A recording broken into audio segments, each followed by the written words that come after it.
നാളെ new year ആയിട്ട് എന്താ പരിപാടി? അല്ല വല്ല ഈ പറഞ്ഞതുപോലെ കൊച്ചി പോയി ആഘോഷിക്കണോ, അതോ ഏതെങ്കിലും ഹോട്ടലിൽ പോയി ആഘോഷിക്കണോ, നീ അതൊന്നും അല്ല വല്ല ഹോസ്പിറ്റലിന്റെ ICUവിൽ ആഘോഷിക്കണോ, എന്താ പരിപാടി? അല്ല കൊച്ചമ്മ, ശവത്തി കുത്തല്ലേ. ഞാൻ മനസ്സാവാച കർമ്മണ, ഞാൻ നിരപരാധിയാണ്. അമ്മൂമ്മയുടെ സത്യം. ഓട്ടറ, ഞാനൊരു തമാശ പറഞ്ഞതേ ഉള്ളൂ. എന്താ പരിപാടി? അമ്മ, ഇപ്രാവശ്യം അമ്മ പറയും പോലെ ദൂരത്തെല്ലാം ഒഴിവാക്കി ആഘോഷിക്കാനാണ് നമ്മുടെ പ്ലാൻ. നല്ല കാര്യം. എന്നാ ഞാനൊരു ഐഡിയ പറയട്ടെ. നമുക്ക് ഇപ്രാവശ്യത്തെ ന്യൂ ഇയർ അച്ഛമ്മയുടെ കൂടെ ആഘോഷിക്കാം. അച്ഛമ്മയ്ക്ക് സന്തോഷമേ ഉള്ളൂ മോളെ. പക്ഷേ അച്ഛമ്മയ്ക്ക് ഇവിടുത്തെ 2 സ്ത്രീജനങ്ങളോടൊരു ചെറിയ അപേക്ഷയുണ്ട്. നാളെ പുതിയ വർഷം തുടങ്ങുക.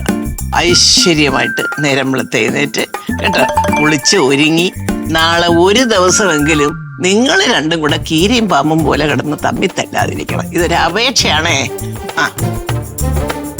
നാളത്തെ ഒരു ദിവസത്തേക്ക് വേണ്ടി ഞങ്ങൾ വഴക്കുണ്ടാക്കില്ല, സത്യം. ഗ്രൂപ്പ് സോങ്ങാ? അയ്യോ, ഒറ്റ ദിവസത്തേക്ക് ഉള്ളൂ അല്ലേ? അയ്യോ മതിയടാ, ഒരു ദിവസമെങ്കിൽ ഒരു ദിവസം, അന്നെങ്കിലും നമുക്കൊന്ന് സ്വസ്ഥമായിട്ടിരിക്കാമല്ലോ. അതെ, എന്തായാലും സ്നേഹത്തോടെ രണ്ടുപേരും കൈ കൊടുത്തു ഉടമ്പടി കരാറങ്ങ് ഒപ്പിട്ടാണ്. അതെ, അത് നടക്കട്ടെ.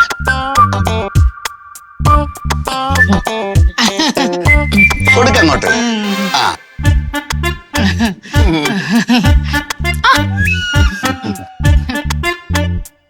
സ്നേഹം. അതെ, കൂടിപ്പോയി ഇച്ചിരി. അതെ. ദൈവമേ.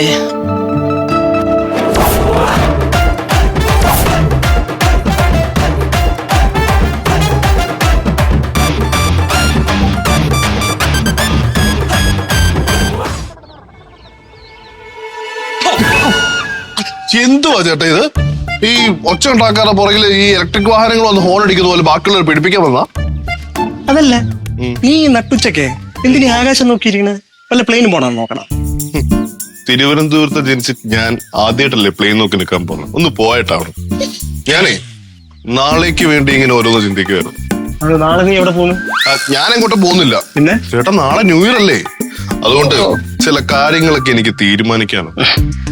നീ എന്തോന്ന് വേണം തീരുമാനിച്ചോ, പക്ഷെ എനിക്ക് ഒരു ഒറ്റ കാര്യം അറിഞ്ഞാൽ മതി. അടുത്ത വർഷമെങ്കിലും നീ ഒന്ന് രക്ഷപ്പെടും.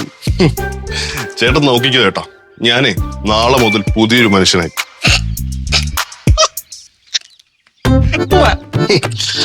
ഒരു പാമ്പ്. ഇവിടെ പറഞ്ഞു. എന്റെ പൊന്നേട്ടാ, ഞാൻ അതല്ല പറഞ്ഞത്. പിന്നെ ഒരു പാമ്പ് തോലുരിഞ്ഞ് കളയുന്ന പോലെ ഞാൻ എന്റെ എല്ലാ ദുശീലവും ചീത്ത സ്വഭാവവും ഉരിച്ചു കളയും. അല്ലെങ്കിലേ അത് അമ്മ അങ്ങ് ചെയ്തോളൂ, ഉരിച്ചു കളയണം. അമ്മ അങ്ങനെ ചെയ്യുമെന്ന് അറിയാവുന്നതുകൊണ്ടാ ഞാൻ നേരത്തെ തന്നെ തോലുരിച്ച് കളയാന്ന് വിചാരിച്ചത്. പാമ്പ് തോലുരിയണം. എടാ, നിന്റെ ഈ ന്യൂ ഇയർ സത്യപ്രതിജ്ഞയൊക്കെ ഞാൻ എത്രയോ തവണ കേട്ടിട്ടുള്ളതാണ്. നീ 10ാം ക്ലാസ്സിലെ റാങ്കോട് കൂടി പാസ്സാവൂന്ന് പറഞ്ഞു. ഇതിനെന്താ പാസ്സായില്ലേ? വേറെ വല്ല ആമ്പിള്ളേരും പാസ്സായി കാണും. +1 എല്ലാ വിഷയത്തിനും ജയിക്കുമെന്ന് പറഞ്ഞ് 3 സപ്ലൈ. ഇനി +2 മതി നിർത്ത്. ഇപ്പം അത്യാവശ്യം സന്തോഷത്തിരിക്കുമല്ലേ, വെറുതെ ഈ പഴയ കാര്യങ്ങളൊക്കെ പറഞ്ഞ് നെഗറ്റീവ് എടുപ്പിച്ചോണ്ട് വരല്ലേ. എന്റെ ന്യൂ ഇയർ സത്യപ്രതിജ്ഞ പറഞ്ഞല്ലേ ഉള്ളൂ. അല്ലേ, നമുക്ക് വേറെ എന്തോരം കാര്യങ്ങൾ സംസാരിക്കാനുണ്ട്.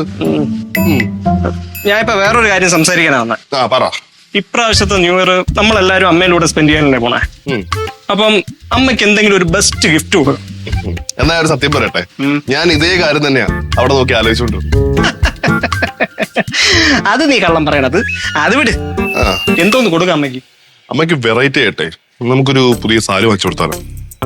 എടാ, അമ്മയുടെ അലമാര നിറയെ സാരികൾ ഇരിക്കണം. ഇതിൽ നിന്ന് വെറൈറ്റി ആയിട്ട് എന്തോന്ന് കൊടുക്കാം അമ്മയ്ക്ക്? ഗിഫ്റ്റ് കൊടുക്കുന്നത് സന്തോഷം വരാൻ വേണ്ടിട്ടല്ലേ. അപ്പൊ അമ്മയ്ക്ക് സന്തോഷം വരണമെങ്കിൽ നമ്മള് മക്കളും മരുമക്കളും എല്ലാം കൂടെ ചേർന്ന് ഒരു കാര്യം ചെയ്താൽ മതിയാവും. അത് ശരിയാണ്, എല്ലാരും കൂടെ കൂടുന്നതാണ് അമ്മയ്ക്ക് ഇഷ്ടം.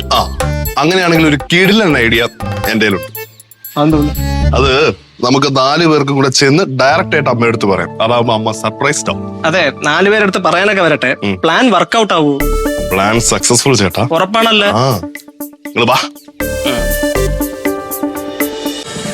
ഫ്ലവേഴ്സ് ഒരുക്കുന്ന കാഴ്ച വസന്തം യൂട്യൂബിൽ പ്രേക്ഷകർക്ക് ലൈവായി കാണാം.